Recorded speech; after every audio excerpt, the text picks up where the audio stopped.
Hi, my name is Anna Grace Raddick. I ran for the 9th Congressional District in November 2016.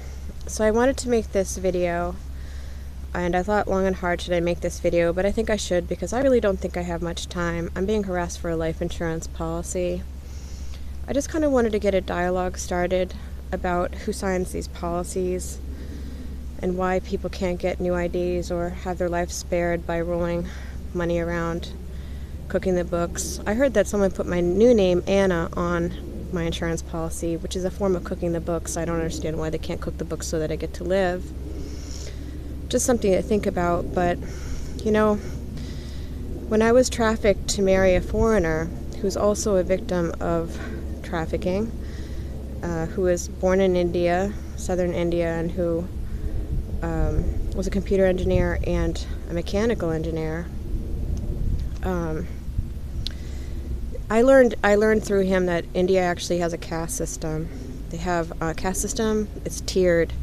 The very top of the caste system is the monks and clergy, it's called Brahmin. And then the second tier is military. The third tier is merchants, like business people. And then beneath that are workers, regular laborers, and then beneath that is Dalits. And so the reason why I mention this is that someone drew it to my attention that they would like to protect the military class and their families up to 10 generations, not allowing them to have safety and not targeting them for policies, life insurance policies, including and also including organized crime like drugs. Sometimes police, military vets, their children, grandchildren, so forth, are targeted for drugs. And I've actually seen this because I don't know what's going on, but this has been happening. And so, you know, it seems that in America, military veterans and police are not respected. Veterans are not respected. I mean, this goes back to Roman times. They don't get as many. People think that this veteran affairs thing is new, but it's actually not new. The problem I have with this kind of system, I mean, I agree, because I think that people in the military, people who are veterans and police, you know, they show a lot of bravery, they show a lot of courage. They should probably have people looking out for their families at the very least. Like my grandfather, I'm sure he would appreciate if someone gave me a social security number. I worked for the post office. I mean, I tried to run for Congress.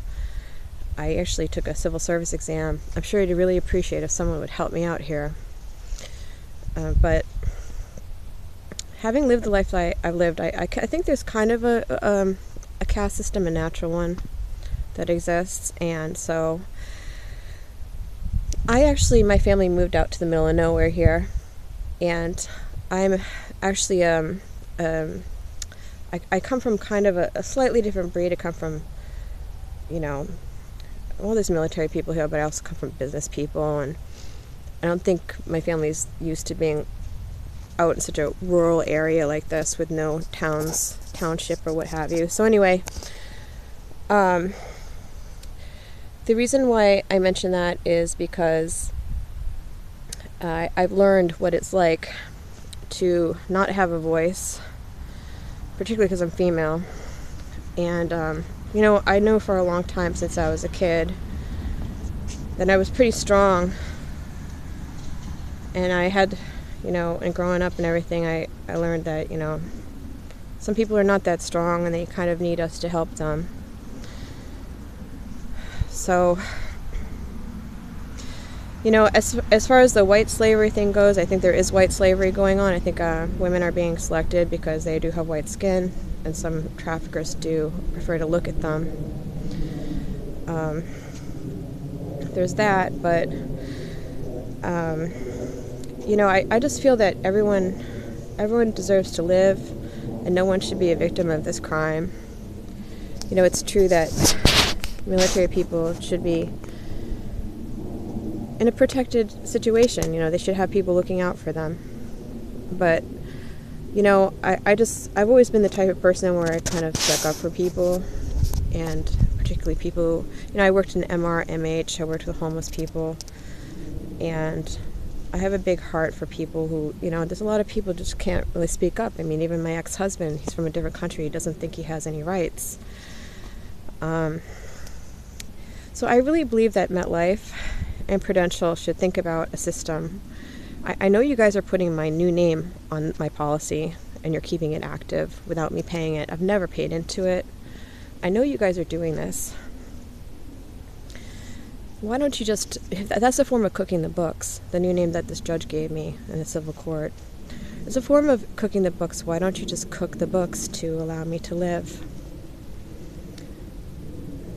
I think you could produce a fake death certificate. What does it matter if it says in MetLife that I'm dead when I'm alive? I really don't understand.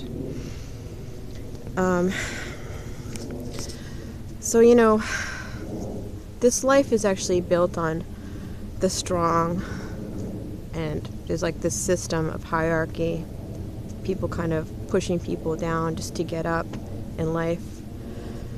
And I would suggest that, you know, like, not that I'm partial to the UN, I'm not, but actually President Obama wrote me a letter in response to my request for help, and he quoted the UN Declaration of Human Rights, which says that, you know, we all deserve to live. So, all over the world. In fact, this is a crime done by MetLife multinationally. I want to protect my own people, but I also want to say that I don't think really anyone should be targeted like this. It's really wrong. If people knew the extent to which I've been violated and hurt, I also have been threatened. In making these videos, I could be tossed into a prison just for speaking up for my rights. Any number of things can happen. I was told I'll be killed by 2026. That because I'm a woman, historically women were regarded as hysterical if they ever stood up for their rights. In fact, Susan B. Anthony was arrested because she tried to vote. I do think this mainly targets women, and as far as white people go, it targets mainly white women because they're just nicer to look at for these traffickers, I was told. I don't know. But I've gotten to know how it feels to be on the outside, you know, black people, Spanish people, whoever is signing these policies for the majority and being hurt for them. I think everyone deserves to live.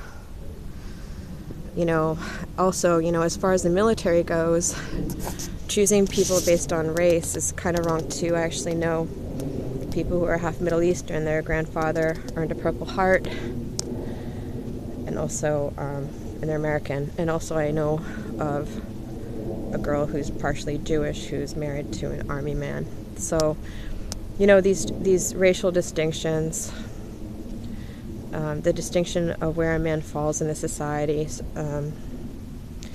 I would say that I'd like the strong people in the society to just rethink what they're doing to the weaker people in the society, or the people that they think are weaker and beneath them. This is an elitist strategy, and I understand it, because who doesn't want to be strong? Everyone does. Everyone wants to be on top of the world. Everyone wants to rule the world.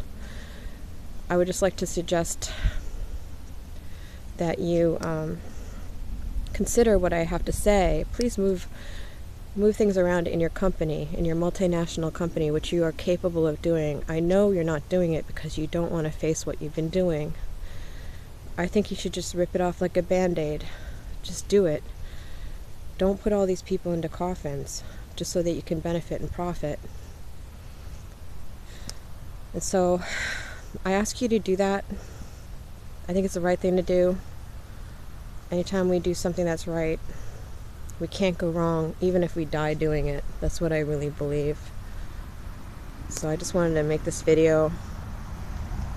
I wanted to have the opportunity here to stick up for people on the lower end of society, especially, who I think are just going to get trampled by these crimes, as they always have been, as they were with Tauntauns in 1897 when Congress outlawed them.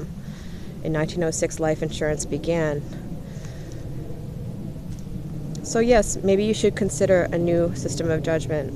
who deserves to live, who doesn't, but I personally think that everyone deserves to live. Everyone has an inherent sense of that kind of right, and I think that you should really think about that. Just because someone has black skin or is poor doesn't mean that they deserve to die or get hurt, tortured, trampled, ruined. Just because someone, and think about military people, many times military men will also marry outside of their race. So it really affects everyone. It really does. And we have Jim Webb, who married a Vietnamese. We have Jeb Bush, who married a Mexican. Trump, who married a Slovenian, although I guess it's considered